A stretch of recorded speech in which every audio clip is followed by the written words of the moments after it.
Economista, buenos días, un placer saludarlos. Bienvenido a Ecuador en directo. Un buen día, Jaime, un buen día, Carla, y a través de ustedes un buen día y un saludo muy cordial a todas las personas que nos acompañan en este espacio. Economista, ¿cuál es la situación de la caja fiscal y que le tocará recibir al próximo gobierno que entra, dicen ya el 15 de noviembre?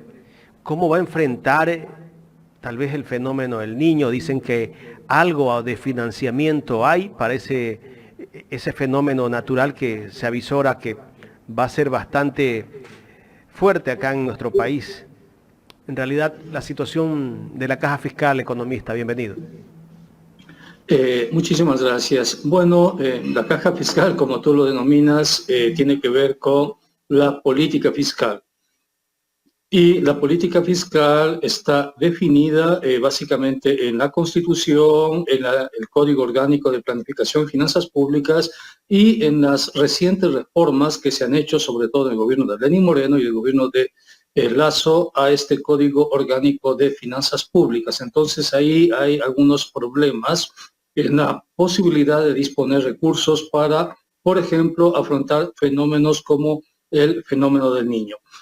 ¿Por qué hay problemas? Porque en las reformas que hizo Lenín Moreno, por ejemplo, hay un artículo que es la reforma del artículo 177 que establece que todo lo que supere el precio del petróleo, todo lo que esté por encima del precio del petróleo, calculado y aprobado por la Asamblea Nacional, ya no ingresa al presupuesto nacional del Estado. Eso ingresa a un fondo que en la ley se le denomina Fondo de Estabilización y que corresponde a lo que ahora son las reservas internacionales. Igual en el caso de las reformas que hizo Guillermo Lasso, que castigaron muchísimo sobre todo a la clase media, ¿no? Ahí también hay una disposición general séptima que establece que los nuevos recursos de las imposiciones tampoco se registran en el presupuesto general del Estado. En consecuencia, los pocos recursos que existen en el presupuesto general del Estado no pueden ser utilizados. ¿Por qué? Porque las reformas legales hacen que esos recursos vayan básicamente a fortalecer las posiciones de reservas internacionales. Entonces, de una parte hay compromisos que cumplir, hay que pagar deuda, por ejemplo, pero de otra parte hay cada vez menos recursos disponibles en la caja fiscal. Ante esa situación, el próximo gobierno tiene dos opciones. Una primera opción es reformar estas leyes para poder utilizar los recursos existentes o llevar adelante un paquetazo económico, es decir, incrementar las gasolinas, subir el IVA, ¿no?, para poder tener los recursos fiscales que necesite. Entonces, ese es más o menos el escenario de la política fiscal a este momento. No ha cambiado en los últimos meses, la situación sigue siendo muy, muy delicada. El gobierno sigue necesitando los recursos, sobre todo en un contexto donde cada vez los grandes grupos económicos pagan menos impuestos. Hay una reducción de la contribución de esos grandes exportadores, grandes, si tú quieres, dueños de grandes fortunas que cada vez pagan menos y menos impuesto a la renta. En consecuencia, la situación fiscal es delicada, es bastante crítica, diría yo, pero ya te digo, tienes esas dos opciones. Pues, o el gobierno va por el lado del paquetazo económico o el gobierno va por el lado del cambio de esas leyes. Economista, ¿cómo va a ser el próximo gobierno con todas sus propuestas que hizo en campaña? Él dijo que iba a entregar $60 a las madres solteras. Dijo que va a unificar el salario de las personas jubiladas que ganan menos del básico, que todo el mundo va a ganar el sueldo básico, que es $450. De pronto ya el próximo año es $475. ¿Cómo va a financiar todo lo que él propuso en campaña? La única forma que tiene para financiar las propuestas de campaña, pero además para cumplir lo que establece la Constitución, la única forma es con reformas a las leyes aprobadas por Guillermo Lasso y por Lenín Moreno. O sea, no tiene otra posibilidad. Si logra cambiar esas leyes Por ejemplo, si logra que las reservas internacionales ya no sean o ya no sirvan como regla de respaldo, sino que retornen a ser reservas internacionales, ahí podría liberar algunos miles de millones de dólares.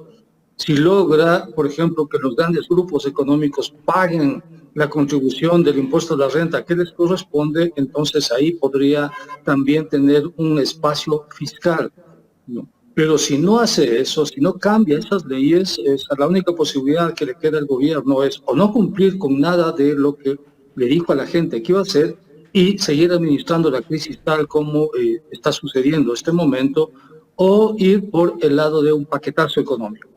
Es decir, subir las gasolinas, básicamente la gasolina extra, porque la super ya sube todo el tiempo, subir el diésel, ¿no? Para supuestamente con eso tener más recursos, porque muchos recursos van efectivamente al subsidio. Entonces, tiene tres opciones si tú quieres. La primera opción, no hacer absolutamente nada y dejar que las cosas sigan como están. La siguiente opción, financiar lo que él propuso a la gente con paquetazo económico. Y la última opción que sería cambiar las leyes, sobre todo cambiar las reservas internacionales y cambiar la ley que establece el Fondo de Estabilización para utilizar esos recursos de reservas internacionales, lo que el mismo presidente decía, el Plan Z. O sea, fuera de esas tres opciones no tiene ninguna más. Escuchaba al economista Marco Flores, que decía que posiblemente no hay recursos para pagar los sueldos de la burocracia del mes de diciembre y el 13º sueldo creo que se paga en diciembre. ¿Es así, economista, que solo hay 300 millones en la caja fiscal? La caja fiscal tiene flujos de caja. Entonces hay momentos donde la caja fiscal tiene pocos recursos, hay momentos donde tiene más recursos, pero ahí hay algo que me parece interesante, por ejemplo, y es que cuando la caja fiscal no tiene recursos y se acercan días de pago, inmediatamente hay un mecanismo que se llama los certificados de tesorería. Se pueden emitir esos certificados de tesorería para que el Banco Central utilice la liquidez que tiene, le entregue, en este caso, al Ministerio de Economía y Finanzas y pueda pagar los sueldos salarios. Y al siguiente mes que ya el Ministerio tiene la liquidez, le devuelve ese dinero al Banco Central, liquida ese papel, ese certificado de tesorería que es menor a un año, ¿no? Y con eso se resuelven los problemas de liquidez de la caja fiscal. Igual esos certificados pueden ser comprados por el IES, ¿no? Que también tiene liquidez. El problema está en que las reformas de Lenín Moreno le prohíben al Banco Central comprarle absolutamente nada al Ministerio de Economía y Finanzas. Es decir, si hay un problema de liquidez y no hay recursos para pagar sueldos, a pesar que sí hay recursos, por ejemplo, en el Banco Central, que son públicos, ¿no? El Ministerio de Economía y Finanzas no puede hacer absolutamente nada. Tendría que hacer una emisión de bonos en los mercados internacionales o golpear la puerta del Fondo Monetario, del Banco Mundial, para que le presten un poco de dinero porque se quedó sin liquidez. ¿Por qué? Por las reformas monetarias, ¿no? que están en la ley que se llama defensa de la dolarización. Pero si se eliminan esas reformas, entonces no hay ningún problema.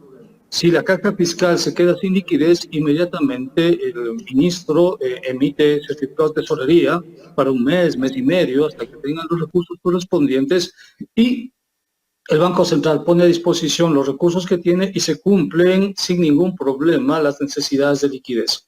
Entonces, como te había dicho, el problema son las leyes creadas por Lenín Moreno y creadas por Guillermo Lasso. Esas leyes le tienen al país atado de pies y manos. Y esas leyes nacen de los acuerdos que Lenín Moreno firmó con el Fondo Monetario Internacional.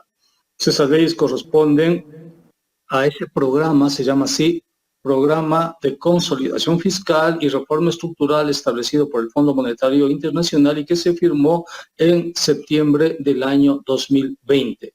Entonces, ese es el problema. O sea, los pocos recursos hay mecanismos de solución, pero si Noboa quiere realmente cumplir con sus promesas al país y diferenciarse en algo de Guillermo Lasso, no tiene otra opción, definitivamente, no tiene otra opción que llevar adelante las reformas a la defensa de la dolarización, a la ley de ordenamiento de las finanzas públicas, a la ley de desarrollo económico, entre otras. En caso contrario, lo que le queda es seguir administrando la crisis, y en ese sentido sería Lasso 2.0, ¿no? o llevar adelante un paquetazo económico, ¿no? Y si lleva adelante un paquetazo económico, eso ya sabemos, es conflictividad social, eso es lucha social, es conflicto social. Entonces, esas son las tres opciones que tenemos, no hay más, no existen más opciones porque en economía no hay cómo hacer magia, en política fiscal no hay cómo hacer magia.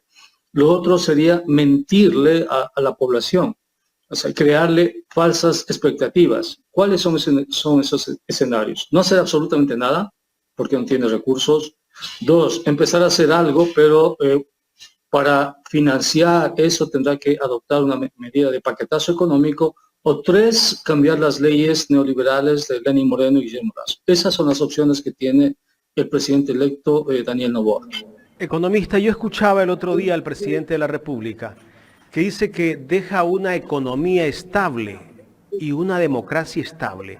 Cuando él dice que deja una economía estable, ¿de qué está hablando? En todo caso, no está hablando de las finanzas públicas porque hay un desorden absoluto en las finanzas públicas. Es impresionante el desorden. Nunca antes se había visto un desorden porque quizá el ministro Arosemena no conocía las leyes fiscales, y al no conocer las leyes fiscales, en consecuencia no tenía la posibilidad de llevar adelante, si se quiere, una política ordenada, una política responsable.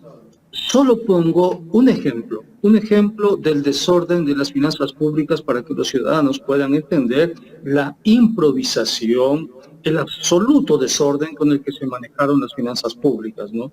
En el mes de mayo del presente año, ¿Y a qué se debe el desorden, economista? ¿A qué se debe eso voy a explicar. Con un ejemplo. En el mes de mayo de este año, producto de un mal registro de las cuentas públicas, el Ministerio de Economía y Finanzas procedió a recortar las asignaciones previstas a los GAD en más de 188 millones de dólares. No. Solamente porque se equivocaron en los registros, porque hicieron malas cuentas. Hicieron tan malas cuentas que le presentaron al país que en el mes de mayo se produjo una crisis petrolera que implicó la pérdida de más de $1.000 millones de dólares en exportaciones de petróleo. Después se demuestra que fue un error contable, un error en la asignación de cuentas. Pero hasta el día de hoy el Ministerio de Finanzas no ha devuelto, producto de ese error, el recorte que hizo a los GAD. No devuelve. Entonces, fíjate, hacen malas cuentas, registran malas cuentas, ¿no? Quieren cumplir con el monitoreo que les hace el Fondo Monetario Internacional y producto de haber hecho malas cuentas, pagan las consecuencias los gobiernos autónomos descentralizados, sobre todo las prefecturas y las alcaldías, ¿no? Y le reduce una cantidad importante, son más de 180 millones de dólares. En consecuencia, imagínate tú en el resto de instituciones públicas. No, la disminución de la inversión pública es dramática, es brutal. Donde antes gastábamos alrededor de 500 millones trimestrales, hoy no llegamos a gastar 40 millones. El propio Ministerio de Economía y Finanzas tiene una capacidad de ejecución que no llega al 20% de lo programado. Entonces, hay ineficiencia, no hay capacidad de ejecución, hay mal manejo de las cuentas, hay errores que no se corrigen y cuando se corrigen no se asume la responsabilidad de esos errores. Es decir, pocas veces yo he visto un manejo tan caótico, un manejo tan espontáneo, tan artesanal, con disculpas al sector artesanal, pero en el caso de la política fiscal no se puede ser artesanal, ¿no? De las finanzas públicas, ¿no? Entonces, eso realmente es muy complicado, realmente muy complicado. Economista, buenos días, es un gusto, por supuesto, como siempre, poder verlo y conversar con usted. El detalle es que aquí quien asume la culpa siempre es el pueblo ecuatoriano, ¿no? A quien se le trata de mermar y de meter la mano al bolsillo. Pero la situación es mucho más preocupante, entonces, ya un poco usted aclarándonos este panorama. ¿Y por qué es más preocupante? Porque muchas veces se trata de tapar las cosas de una manera inadecuada, sobre todo tampoco no estamos en un gobierno nuevo, pero de transición. Entonces, ese presidente electo, Daniel Noboa, hizo algunas ofertas, algunas propuestas de campaña, entre esas dos, que era aumentar un bono adicional para las mujeres embarazadas, y también era el de nivelar las pensiones jubilares. Entonces yo me voy a ir justamente por ese lado. ¿Qué pasa con el seguro social? ¿Realmente se puede trabajar en una propuesta como estas? ¿Y cómo ve usted la seguridad social, que es la que básicamente a los ecuatorianos también le pone un poco los pelos de punta, el pensar pues que se va a terminar la seguridad social, que van a aumentar los años de jubilación, que no va a haber cómo pagarle a los jubilados? Bueno, te indico lo siguiente. En el Ecuador hay un sistema de seguridad social, ¿no? Donde está el IES, está la seguridad social de la policía y la seguridad social de las Fuerzas Armadas. Los recursos del IES son manejados por un banco de segundo piso, que es el Banco del IES.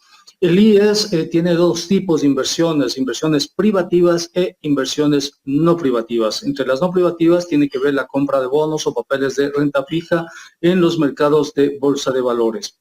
En el IES hay algunos fondos.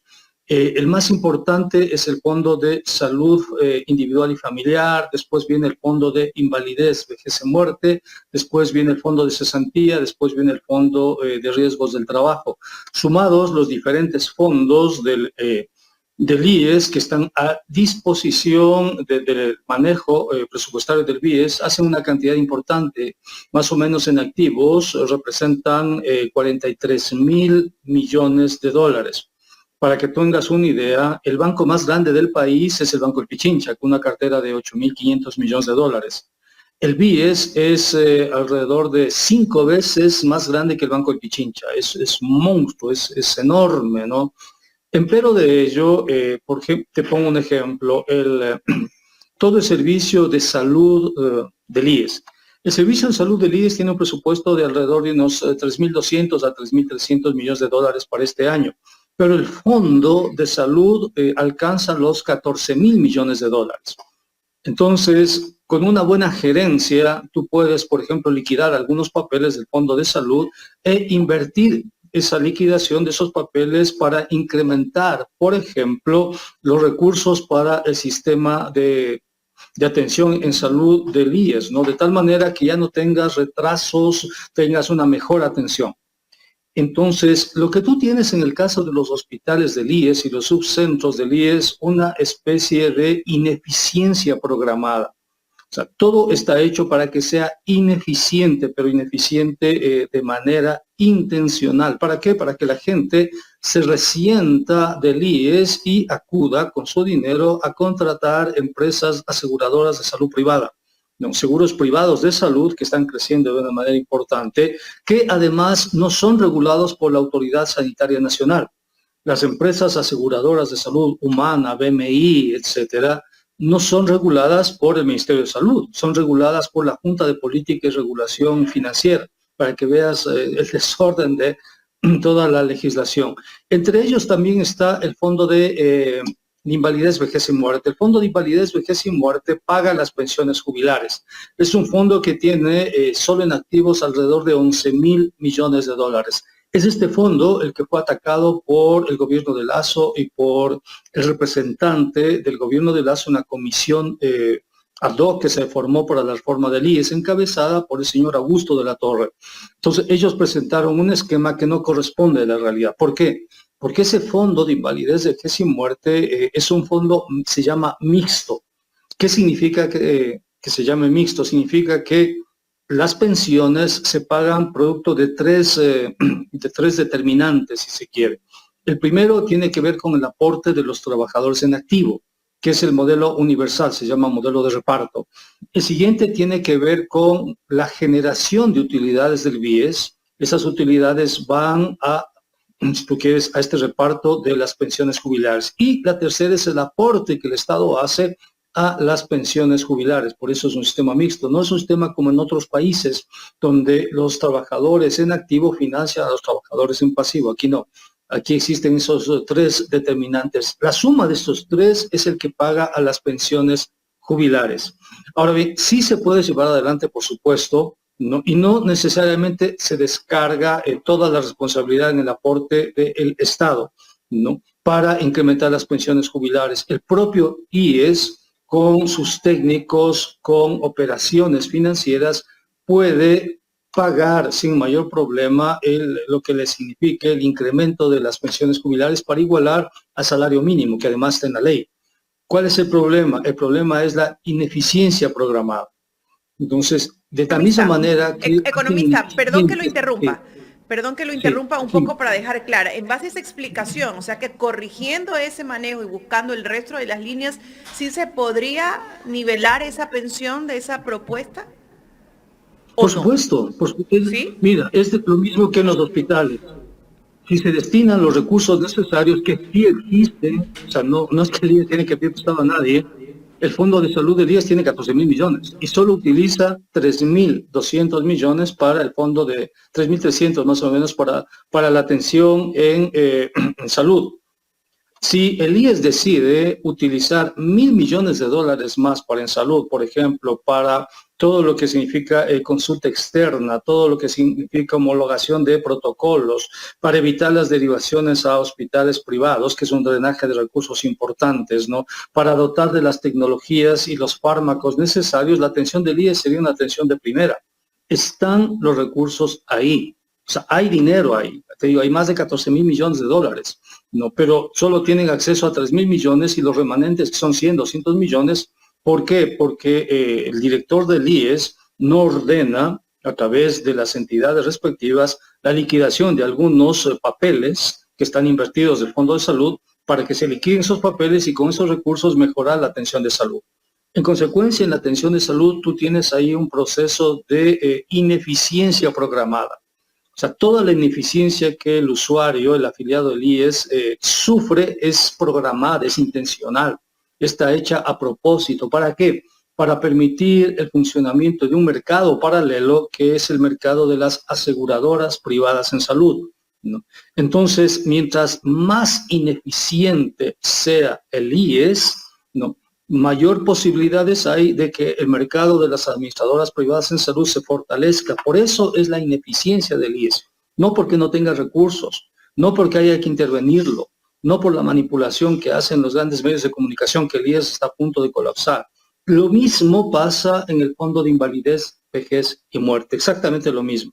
Se crean ineficiencias. ¿Para qué? Para que las personas contraten administradoras de fondos privados y salgan del IES. Mira que en el IES incluso ya hay cuentas individuales, ¿no? Con su cuenta individual salgan y digan, no, yo quiero poner mis recursos en una administradora privada, ¿no?, que voy a tener mayores certezas. Entonces se tratan de modelos intencionales de dinamitar, por así decirlo, la seguridad social para permitir el desarrollo, el auge, la expansión de mercados privados, sean de salud o sean de administradoras de fondos privados de pensiones. Es decir, es la privatización de la seguridad social. Es una forma muy inteligente, además de privatizar la seguridad social. Es eso lo que está en juego, ¿no? Y probablemente el próximo gobierno de Daniel Noboa sigue en esa dinámica de dinamitar la seguridad social en el país. O sea que básicamente es indirecta la privatización que se ha venido dando en el Seguro Social. No ha sido de forma directa, pero sí indirecta, porque obviamente pues al no prestar un buen servicio, la gente pues tiende a buscar alguna aseguradora de salud privada. Entonces, podríamos decir que con un mejor manejo, con un buen manejo, se podría nivelar el tema de la seguridad social, porque bueno, nos han hecho un sinnúmero de propuestas y no solamente estos candidatos, sino los que han pasado en los últimos años y no se ha logrado absolutamente nada. Le pregunto a usted, ¿quiénes tienen que ser los que dirigen la seguridad social? Los miembros del directorio, ¿qué características deberían de tener? Y le pregunto esto porque sabemos pues que este nuevo gobierno que tiene no ha tenido pues una estructura y está rodeado por supuesto de personas de la empresa privada. Sí, en los miembros del Consejo Directivo del IES está un representante del Estado, está un representante de los empleadores y un representante de los trabajadores. No, es un modelo de gobernanza tripartito, si tú quieres. Lamentablemente no han existido los mecanismos de transparencia y los mecanismos de presión para evitar este deterioro de modelo de atención del IES. Es decir, nosotros estamos ante la presencia de un modelo de gestión que es ineficiente y que en vez de solucionar las ineficiencias, más bien persiste en ser más ineficiente aún. ¿Por qué? Porque de una parte, me imagino que las instancias respectivas dentro del IES le niegan los recursos.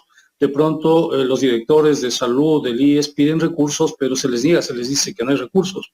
Y eso depende de la dirección y depende de este modelo de gobernanza tripartito. Si este modelo de gobernanza tripartito toma decisiones, por ejemplo, para liquidar una serie de papeles que tienen que ver con compras de certificados de tesorería del ente rector de las finanzas públicas, se los liquida en los mercados de valores y ese momento tiene liquidez y con esa liquidez se puede mejorar la eficiencia sobre todo de la seguridad social, de la atención en los hospitales, de la seguridad social y del Fondo de Invalidez, Vejez y Muerte. Pero si el IES se convierte en una instancia eficiente, entonces muchas personas van a pagar el IES que pagar BMI. Por ejemplo, BMI es una agencia de seguros o Humana, por ejemplo, o Salud, S.A., donde la cuota de inscripción es muy cara, pues, y el servicio no es tan bueno, ¿no? Y además las coberturas no son tan buenas, ¿no? BMI te cuesta alrededor de $300 por el servicio de salud prepagada. Pero si esa persona, en vez de ir a BMI, va con $85 a la seguridad social, va a tener una cobertura de salud mucho mejor que la que puede brindar BMI. Pero para no hacerle competencia, pongo de referencia a BMI como Humana, como Salud, S.A., etcétera, son referencias nada más, además referencias de mercado, para no hacerles competencia a esas empresas aseguradoras privadas en salud, ¿no? Prestadoras de servicios en salud. Entonces, ¿qué se hace? Se hace que el competidor más potente que ellas tienen, que es el IES, sea ineficiente. De tal manera que la eficiencia de estas empresas es una función inversa, si tú quieres, de la ineficiencia de la seguridad social. Porque un IES eficiente hace que muchos ciudadanos, en vez de pagarles a estas empresas, vayan al IES, pues, porque el IES es más eficiente, es más potente, tiene mejores servicios, etcétera, ¿no? Pero claro, estamos ante un modelo de gobierno neoliberal, ante un modelo de gobierno de derechas, que siempre y en todo momento va a favorecer los modelos privados antes que cualquier modelo de atención público en salud. Economista, ¿qué significa la presencia del ex vicepresidente Alberto Dajic como parte del grupo consultor del nuevo presidente? Mira, yo había dicho que el presidente tiene tres opciones. La una opción es no hacer nada, la otra opción es el paquetazo y la otra opción es salir del programa de consolidación fiscal. La presencia de Alberto Dajic significa que el próximo gobierno va a ir por la línea del paquetazo económico. O sea, eso es absolutamente claro. Es decir, en teoría de probabilidades, las probabilidades son cada vez mayores de que el próximo gobierno, con el apoyo de los grandes medios de comunicación, empiecen otra vez a posicionar el discurso de subsidio a los combustibles y en virtud de ese discurso vayan por el paquetazo económico. ¿Qué significa el paquetazo económico? Significa probablemente un incremento del diésel a $2.50, los 85, la gasolina extra, que está en 2.40, probablemente suba a 3.50, esa sería la intención, ¿no? Y el gas licuado de petróleo también. Porque eso ya lo ha manifestado Dajic en varias oportunidades. Y al estar al lado de Daniel Noboa, es decir, tiene la posibilidad de sugerirle, de conversar, y uno de los ejes estructurantes de Dajic tiene que ver con la eliminación del subsidio a los combustibles. En consecuencia, tenemos ahí dos, creo yo, certezas básicas. Uno, que la carga fiscal sobre los grandes grupos económicos va a disminuir, en otras palabras, va a haber menos impuestos para los más ricos. Y dos, que va a haber más impuestos para los más pobres. En este caso, probablemente también vayan por el lado del IVA, ¿no? Vayan a incrementar el IVA y probablemente vayan por la eliminación de los subsidios a los combustibles. En otros términos es un escenario de confrontación social, es un escenario de crisis social, ¿no? Entonces, la otra opción que tendría Daniel Noboa, si ve que el escenario de confrontación social en un gobierno que no tiene ningún tipo de mayorías en la Asamblea y que los bloques en la Asamblea le van a chantajear, si tú quieres, es no hacer nada, es decir, continuar con lo que ha pasado con Guillermo Lasso y dejar que el tiempo se agote por sí mismo, ¿no? Y que la crisis se vaya profundizándose por sí mismo. Porque le veo muy difícil que Daniel Noboa salga del marco teórico normativo del Fondo Monetario Internacional. Le veo muy difícil a Daniel Noboa despegándose del Fondo Monetario Internacional. O sea, le veo una probabilidad muy, muy pequeñita, si tú quieres, que Daniel Noboa haga eso, ¿no? Entonces, todas las probabilidades nos indican que va a ir por el lado del paquetazo económico y que después va a juzgar la volatilidad que implica ese paquetazo económico y probablemente regrese a no hacer nada y espere que el tiempo pase. Es decir, será la continuación de Guillermo Lasso. Y además el economista Alberto Dajic, en una entrevista hace pocos días, dijo que a la seguridad social hay que quitarle el 40% que le da el Estado. ¿Qué pasa si le quitan el 40% que financia el Estado? Bueno, ese 40% va al fondo de invalidez, vejez y muerte. O sea, no afecta el cálculo actuarial. Lo que afectaría es el modelo de reparto de las pensiones jubilares, sobre todo para los más débiles, los más vulnerables, ¿no? En consecuencia, sufrirían las consecuencias las personas cuyas pensiones, cuya parte de la pensión jubilar depende del Estado. Si el Estado no cubre esa parte, entonces quedan sin ese pedazo, sin esa porción, si tú quieres. Sufrirían las consecuencias los más vulnerables. El instituto no, porque tiene sus propios niveles de liquidez, su flujo de caja, sus tasas internas de retorno. Entonces no sufre las consecuencias el instituto en tanto instituto, es decir, los diferentes fondos, el fondo de riesgos, el fondo de cesantía, el fondo de salud familiar, el fondo de seguridad social campesina, etcétera, no se afectarían porque no dependen de eso el 40%. El que sí depende del 40% es el fondo de invalidez, vejez y muerte, ¿no? Porque lo que te decía, en el modelo de reparto se reparte, es un modelo mixto con las utilidades que generan las inversiones del IES, con los aportes que hacen los trabajadores activos a los pasivos y con lo que el Estado tiene que cumplir de acuerdo a la ley. Entonces, es esa parte la que se afectaría. Pero en términos generales no afecta el cálculo actuarial de todo el IES, en realidad, de todos los fondos, ¿no? Que son diferentes fondos y cada uno tiene su propia lógica, sus propias dinámicas. Si se da eso, la situación va a ser complicada. Aunque yo creo que la idea va mucho más allá, ¿no? No solamente quitarle eso a la seguridad social. El objetivo es privatizar el seguro social. Están en eso, están en eso. ¿Por qué dicen que está quebrado el seguro, economista? Porque forma parte de las estrategias de privatización de la seguridad social. Es decir, si le convencen a la gente que el seguro está quebrado, que el seguro no va a tener dinero ni para pagar luz, agua, peor, pensiones jubilares, entonces la gente se va a asustar. Y muchos de ellos, si le dan la posibilidad de escoger entre un seguro privado y un seguro, en este caso el IES, la gente va a optar por un seguro privado, pues porque ante las noticias de que está quebrado, dice, capaz que está quebrado y pierdo mi dinero, me voy más bien a una administradora de fondos privadas, ¿no?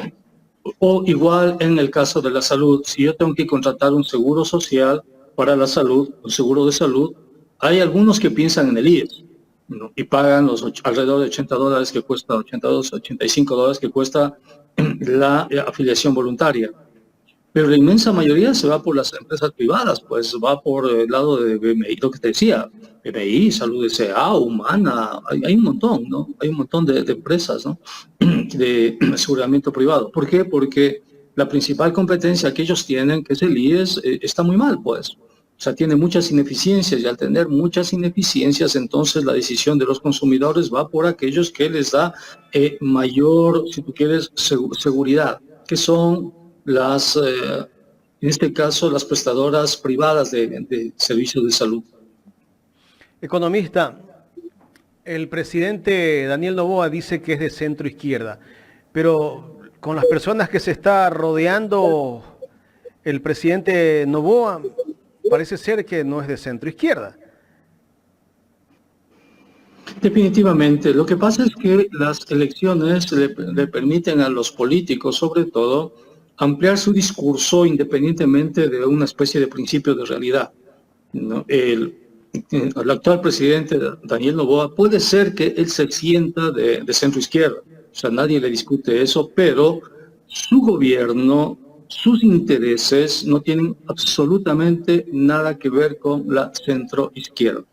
Si fuese de centro izquierda no tuviese a su lado a Dajik, es absolutamente claro eso, ¿no? No tuviesen los nombres de prominentes miembros de las oligarquías del país como futuros ministros o encargados de políticas públicas, ¿no? Entonces, puede ser que él se sienta, por un lado, atraído por una cuestión más humanista, de justicia social y todo lo demás, pero hay una disociación ahí entre lo que él siente que puede ser y lo que efectivamente es. Y la cuestión es que es alguien que proviene de las oligarquías, de un sector que además que ha explotado muchísimo a los trabajadores, como el sector de la industria bananera, que recordemos, se ha caracterizado por ser una de las estructuras oligárquicas más conservadoras y retardatarias que ha tenido el país. No proviene de ahí, proviene de esos sectores oligárquicos y probablemente su gobierno no se despegará una línea, ¿no?, o un milímetro, si tú quieres, de los intereses de esos sectores oligárquicos, porque él pertenece a eso, pues, ¿no? Entonces, más allá de lo que él piensa, de lo que él cree, están las actividades concretas, están sus pronunciamientos concretos, y ya te digo, la presencia de Alberto Dajik presagia conflicto social. O sea, por eso, ¿qué tienes tú? Inmediatamente al día siguiente de que el presidente Noboa se entrevistó con Guillermo Lasso acompañado de Dajik, ya la CONAIE salió a hacer advertencias. No, es decir, ya los diferentes actores están poco a poco poniéndose en línea de disputa, de confrontación. Ya las organizaciones de la CONAIE empiezan poco a poco a reflexionar más allá del voto, en que van a tener que movilizarse pues para defender los derechos, ¿no? Y el gobierno también empieza a pensar que si quiere hacer algo y quiere reelegirse van a estar recursos y la única forma de conseguir recursos es por la vía del paquetazo económico. Es decir, tal como están las cosas, lo más probable es el conflicto social, es el paquetazo económico y la disputa social, es lo más probable. Obviamente hay otras probabilidades, ¿no? Que el gobierno, si ve que el conflicto social es muy potente y no lo puede administrar, entonces decida irse al lado de lo que hizo Guillermo Lasso, es decir, no hacer absolutamente nada, ¿no? ¿Cuál podría ser la reacción del pueblo si hay un paquetazo económico que afecte los bolsillos de la gente? Mira, el Ecuador tiene organizaciones sociales muy fuertes, con capacidad de llevar adelante varios días de movilización social. Y independientemente de que hayan votado por cualquier persona, son organizaciones que están absolutamente claras lo que tienen que defender.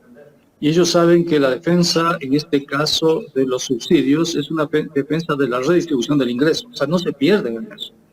En consecuencia, habrán cierto tipo de actores, por ejemplo, choferes, estudiantes, que pueden unirse a este tipo de manifestaciones, en el supuesto que se den, no, obviamente, pero pues son organizaciones que tienen experiencia, es decir, una movilización social para estas organizaciones no es algo que tengan que improvisar, no es algo que tengan que ese rato de una u otra manera organizar de manera intempestiva, todo lo contrario, tienen mucha experiencia, tienen experiencia en diálogos con los diferentes gobiernos, saben moverse, tienen los técnicos necesarios para poder decodificar los discursos que provengan desde, en este caso, los diferentes ministerios, estructuras de comunicación, de movilización.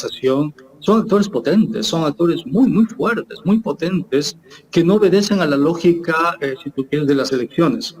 La lógica de las elecciones es diferente. La lógica de la movilización tiene otros tratos, si tú quieres, tiene otra forma de procesarse. Entonces, si Lasso ya se enfrentó y perdió, pues, perdió, ¿no? Lenín Moreno se enfrentó y también perdió. Y sí, el mismo Rafael Correa se enfrentó a la movilización social y esa movilización social le quitó muchos de los soportes y legitimidad. Por eso Rafael no pudo lanzarse de candidato en 2017, pues, ¿no? Entonces, mira, o sea, son actores potentes y Noboa decide confrontarlos. Noboa es la parte débil, si tú quieres, de la ecuación. O sea, no tiene la fortaleza para confrontar los niveles de movilización que tienen los diferentes sectores sociales del país. La derecha busca descalificar a las organizaciones sociales, los grandes grupos económicos, los medios de comunicación. Ayer pude ver en esa sentencia que del ex asambleísta Peter Calo, ¿no? Veía cómo Ecoavisa sacaba un reportaje y después justamente hoy analizaba las declaraciones de Leonidas Issa, ¿no? De todo lo que en realidad está pasando, pero de alguna manera buscan descalificar. Lo mismo están haciendo con la Revolución Ciudadana. Yo no sé si es que se ponen de acuerdo para ir bajando las tensiones. Sí, pero los comuneros, las personas que se movilizan, las personas que ponen el cuerpo a las balas y los sectores más pobres no tienen Twitter, o sea, no son seguidores de Twitter, o sea, son seguidores de redes sociales, están muy enterados de lo que pasa, ¿no? Pero no tienen los mismos, si tú quieres, procesos de decodificación de lo real, de lo que está pasando, el acceso a redes sociales y demás, ¿no? En consecuencia, ellos han vivido una estrategia de racismo, de exclusión, de discriminación que se ha sustentado durante varios siglos. Que les vuelvan a calumniar, que les vuelvan a insultar, o sea, no es nuevo, porque esa es la estructura misma de la República. La República se formó sobre bases racistas, sobre bases de discriminación. Recuerda lo que decía la Constitución de 1830, ¿no? Decía que para ser ciudadano hay que tener una mayoría de edad, tener una renta anual de varios miles de pesos, ¿no? Saber leer y escribir y ser católico, decía la Constitución de 1830. Esa misma Constitución decía que los indígenas eran una raza vil, abyecta y miserable que debía ser puesto bajo la tutela de, en este caso, las iglesias católicas. De 1830 a la presente fecha, o sea, han existido cambios, indudablemente ahora el Ecuador es un estado plurinacional, pero el racismo pervive todavía, pues. Tú puedes visualizar que hay expresiones racistas de muchos ciudadanos en contra del movimiento indígena, pero eso ha sido siempre. O sea, entonces, a pesar de ese racismo, los pueblos indígenas han cambiado la política de este país, ¿no? Entonces, en una ecuación de confrontación, creo que ellos representan la parte fuerte de esa ecuación, mientras que Noboa representa la parte débil de esa ecuación. Si se confrontan los dos, producto de las recomendaciones de Alberto Dajic de eliminar los subsidios a los combustibles, lo más probable es que ganen otra vez los indígenas. Así como le ganaron a Lenín Moreno, le ganaron a Guillermo Lasso, esta vez le vuelvan a ganar a Noboa. Y si le ganan a Noboa, lo liquidan políticamente. O sea, Noboa ya no tiene espacio político a futuro.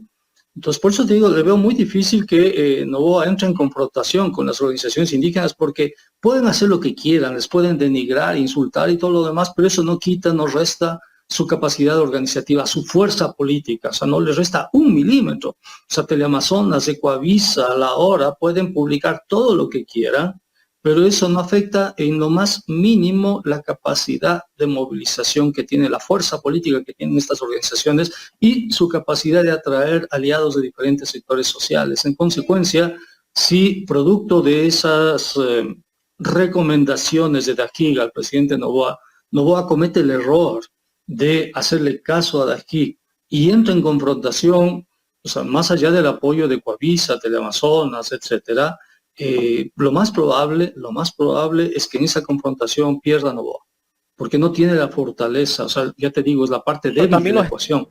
Economista, pero también vemos que lo están sometiendo a Noboa, ¿no?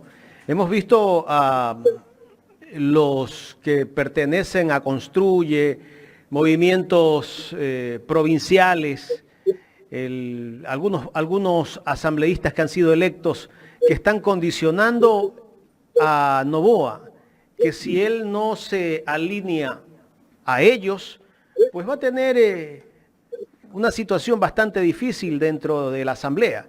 O sea, vemos que hay ciertos grupos que odian al progresismo, que no quieren que tal vez el gobierno busque una línea para solucionar los problemas del país. Quieren seguir viviendo con el odio y la bronca. Eso es absolutamente claro, Jaime. Es absolutamente claro que el bloque de Construye, dirigido por María Paula Romo, va a entrar a romper la Asamblea Nacional. Es decir, la próxima Asamblea Nacional será imposible llegar a un mínimo de acuerdos. Es absolutamente imposible. Esa Asamblea está bloqueada. está bloqueada desde el día que se instale y está bloqueada por la presencia de María Paula Romo. Ese personaje político ya le bloqueó al país en el año 2019 y el bloqueo que lo hizo fue con mucha violencia. Ahora va a ser exactamente lo mismo con su bloque de asambleístas, ese segundo bloque más fuerte, ¿no? Va a bloquear absolutamente todo, va a chantajear, va a impedir cualquier tipo de acuerdo y el presidente Noboa no tendrá margen de maniobra en la Asamblea Nacional, es decir, va a haber más bloqueo aún de lo que ya tenía Guillermo Lasso con la Asamblea anterior. Guillermo Lasso pudo manejar al bloque de Pachacuti, por ejemplo, pudo romperlo, pudo hacer que graviten hacia los intereses empresariales de la banca, cierto grupo de asambleístas de Pachacuti, ¿no? Pero en todo caso había más margen de maniobra en la asamblea anterior. Con la nueva asamblea es imposible ese margen de maniobra. O sea, el bloque de Construye entra a romper la Asamblea Nacional, o sea, entra a impedir cualquier tipo de acuerdos, ¿no? Porque detrás de eso está un personaje macabro, un personaje tenebroso para la política ecuatoriana que es María Paula Romo.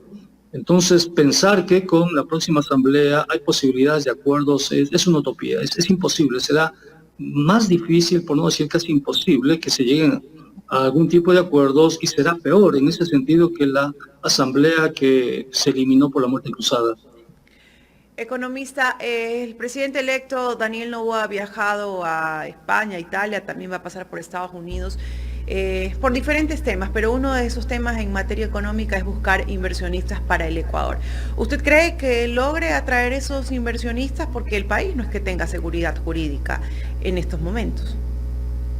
Mira, el país desde el año 2000 hasta la presente fecha, estamos 2023, nunca ha atraído inversión extranjera directa. Nunca hemos vivido inversión extranjera directa. O sea, siempre hemos esperado algo que no va a suceder.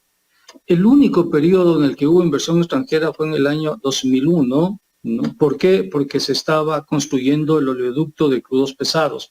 Ahí la inversión extranjera subió. Durante 23 años jamás hemos tenido inversión extranjera. Lo que sí hemos tenido en esos 23 años son remesas de migrantes. El año pasado las remesas de migrantes fueron de alrededor de 4.500 millones de dólares, mientras que la inversión extranjera directa no llegó a los 800, 900 millones de dólares. En consecuencia, nunca ha existido. Con eso le mienten al país. Con eso de que va a venir inversión extranjera, ha sido un argumento recurrente que no tiene ninguna constatación en la realidad, ¿no? Hay una obra literaria muy interesante de un premio Nobel que se llama Samuel Beckett, que se domina esta obra Esperando a Godot. Se trata de un grupo de personajes que espera que alguien llegue, que finalmente nunca llega. En consecuencia, utilizando esta metáfora, podríamos decir que como país, en caso de la inversión extranjera directa, estamos esperando a Godot. Estamos esperando algo que jamás va a llegar, no van a llegar. O sea, ¿y por qué no van a llegar? Porque eso dice la historia, porque eso dice la experiencia. Si en 23 años no ha llegado la inversión extranjera directa, ¿qué nos hace suponer que en el año 2024 sea la excepción y que ese año llegue la inversión extranjera directa? ¿Y por qué no llega? Porque la única inversión que llega a nuestros países es la inversión del extractivismo. Y ahora las empresas extractivistas se dan cuenta que si no contratan abogados expertos en constitucionalismo, van a perder mucho dinero. Hay muchas inversiones de empresas extractivas que no contrataron abogados ecuatorianos o, en todo caso, expertos en constitucionalismo y que entraron a invertir en el país sin haber leído las leyes del país. En consecuencia, esas inversiones se perdieron. Se perdieron porque las actuales leyes hacen casi imposible el extractivismo. En consecuencia, al hacer imposible el extractivismo, ¿qué hacen los inversionistas? Ya ven que algunos proyectos mineros se han caído y otros están por caerse, no se arriesgan nada más. Saben que en el Ecuador la minería, sobre todo a cielo abierto, es muy, muy difícil que se dé, ¿no? Habida cuenta de la serie de restricciones que existen. En consecuencia, van a países donde es mucho más fácil, Perú, por ejemplo, ¿no? O Bolivia. En consecuencia, le veo casi imposible que aquí venga la inversión extranjera directa, tal como lo pregonan, no sé, grandes medios y demás. Economista, finalmente,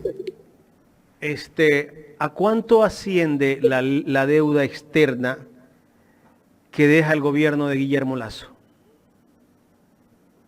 Se congeló. Estoy sin batería. Ahí está. ¿Aló? ¿Me escuchas? Sí. Ahí está. A ver, ¿me preguntabas? ¿A cuánto asciende el monto de la deuda externa que deja el gobierno de Lasso? Esto también es un dato muy interesante porque, ¿qué dice la Constitución? La Constitución dice que, sobre todo el numeral 3 del artículo 290, que solo se puede contratar deuda externa para proyectos de inversión pública. Eso dice la Constitución. Además, el Código Orgánico de Planificación y Finanzas Públicas establece que la deuda se registrará como ingreso no permanente y en virtud de ello, como ingreso no permanente, está destinado al pago de inversión pública. ¿No? Eso dice la ley, eso dice la Constitución. Y aquí tenemos algo que es, creo yo, una especie de duda nacional, y es que el gobierno de Guillermo Lasso tuvo acceso a una cantidad importante de recursos. Fíjate tú, en petróleo, si sumamos los ingresos petroleros de los 3 últimos años, tenemos una cantidad que rebasa los 44.000 millones de dólares. Si sumamos los ingresos por deuda, llegamos a cerca de 20.000 millones de dólares. La cuestión es que Guillermo Lasso tenía la posibilidad de hacer inversiones por alrededor de 50, 60 mil millones de dólares, pero realizó una fracción de eso, es decir, no llegó a los 5.000 millones, ¿no? O menos incluso, ¿no? La pregunta es, ¿qué pasó? ¿Por qué el gobierno de Guillermo Lasso, a pesar de tener los recursos tan importantes en petróleo y a pesar de tener recursos importantes de endeudamiento, no los orientó hacia la inversión pública? ¿Qué es lo que necesitamos como país? Necesitamos que se establezca una comisión de auditoría de la deuda. Es lo primero que necesitamos. ¿Para qué? Para que se audite lo que pasó en términos de deuda con el gobierno de Lenín Moreno y con el gobierno de Guillermo Lasso. Fíjate lo que hizo Lenín Moreno, o sea, es terrible lo que hizo Lenín Moreno. Llevó adelante una ley en el año 2018 que se llamó Ley de Fomento Productivo para remitir pagos de intereses y recargos de impuestos no pagados, alrededor de unos 2.400 millones de dólares, ¿no? Pero inmediatamente nombró a Richard Martínez como ministro de Finanzas. ¿Qué hizo Richard Martínez? Cuando la ley fue devuelta al presidente, porque fue una ley económica urgente, Richard Martínez agregó en las disposiciones generales un artículo que le permitía al Ministerio de Finanzas realizar transacciones con derivados financieros, ¿no? Y con las reservas internacionales. Inmediatamente con esa autorización, Richard Martínez se endeudó con Goldman Sachs y con Credit Suisse en un derivado financiero de más de 1.000 millones de dólares, puso como colateral los mismos bonos de la deuda y las reservas internacionales y finalmente perdió esa apuesta. Esa apuesta le significó al país algo más de 1.000 millones de dólares adicionales a los 1.000 millones contratados. ¿Dónde está una investigación? ¿Dónde está Teleamazonas? ¿Dónde está Ecoavisa? ¿Dónde está el periódico La Hora?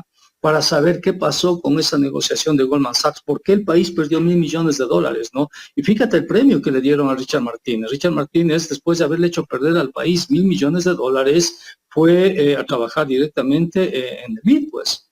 Y tan es así que cuando Richard Martínez hizo esa apuesta, justo en esas circunstancias vino la pandemia del COVID.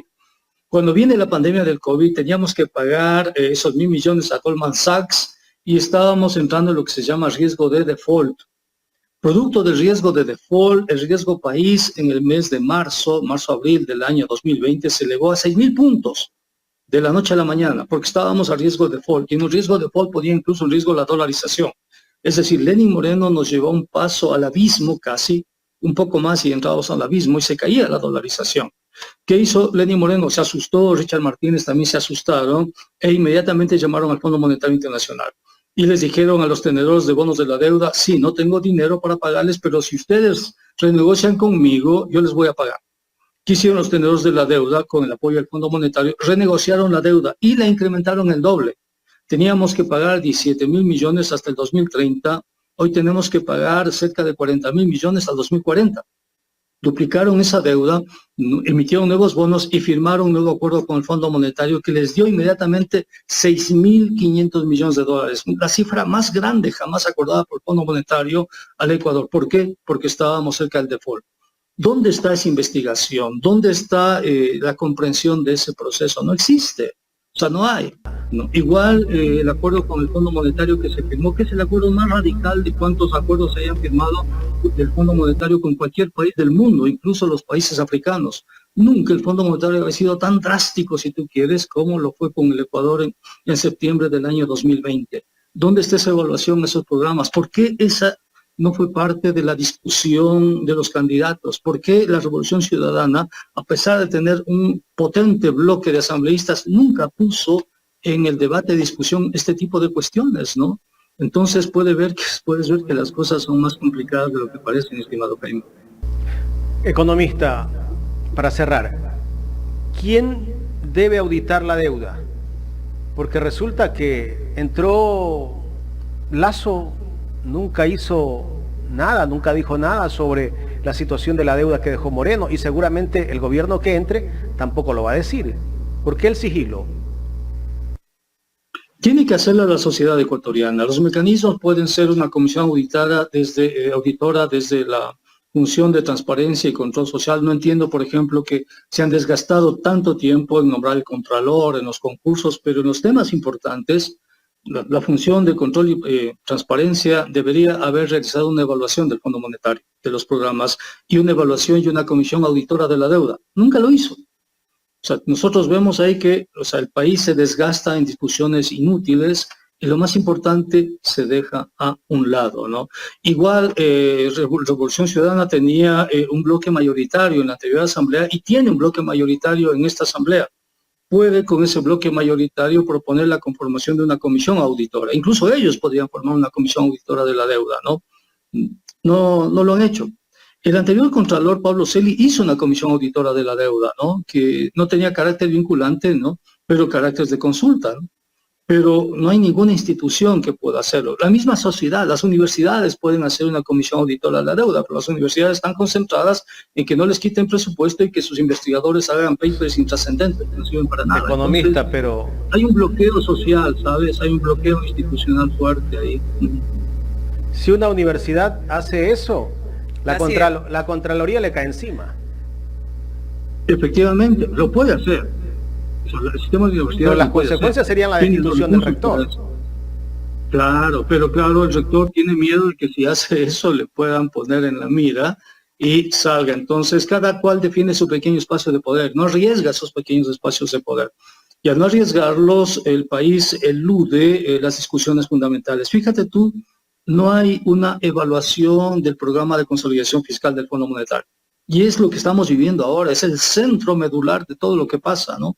Absolutamente de todo lo que pasa. Te pongo asimismo un brevísimo ejemplo. El Fondo Monetario en el año 2020 consideró que la institución más importante de la reforma estructural, como ellos lo llaman, era el CERCOP. Fíjate tú, orientó todos sus esfuerzos al CERCOP, de tal manera que la contratación pública se haga casi imposible, ¿no? En ese contexto, en el año 2020, la entidad responsable del mantenimiento de cárceles le envió al CERCOP un proceso de compra de cambio de cerraduras en los diferentes pabellones para evitar una masacre carcelaria. Era una compra urgente que antes de la intervención del Fondo Monetario se habría demorado exagerando 15 días.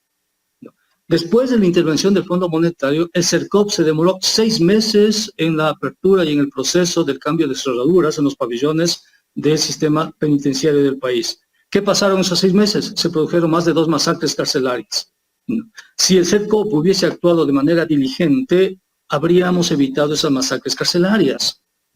¿Qué pasó con el CERCOP? Que el CERCOP fue sometido a, si tú quieres, a un proceso de control desde el Fondo Monetario, donde hoy, este momento, es casi imposible gastar dinero. Por eso la inmensa mayoría de instituciones, de gobiernos autónomos y demás, no tienen capacidad de ejecución presupuestaria. Y no por ellos, sino por el sistema de compras públicas. Es tan denso el sistema de compras públicas, es tan complejo, que es imposible, literalmente imposible, gastar los recursos asignados. Es imposible. Ninguna institución de los recursos que tiene asignados, ninguna institución los gasta al 100%. La más eficiente de las instituciones públicas cuando llega al 60% es porque ha hecho lo humanamente posible, ¿no? Lo humanamente posible para gastarlos. Ninguna institución tiene posibilidades. ¿Por qué? Porque hay un cuello de botella ahí creado de manera exprofeso, de manera intencional para evitar el gasto público. Se llama CERCOP. ¿no? Y esa institución está ahí, y esa institución obedece lineamientos y reformas institucionales que fueron hechas directamente desde el FMI, desde el Banco Mundial. Y el país no sabe eso. Esos temas fundamentales el país no los aborda, no los resuelve. Economista, queremos agradecerle por aceptar conversar con Ecuador en Directo. Interesante entrevista. Muchísimas gracias, estimado Jaime. Hasta la próxima oportunidad. Gracias al economista Pablo Dávalos, director del Foro de Economía Alternativa y Heterodoxa.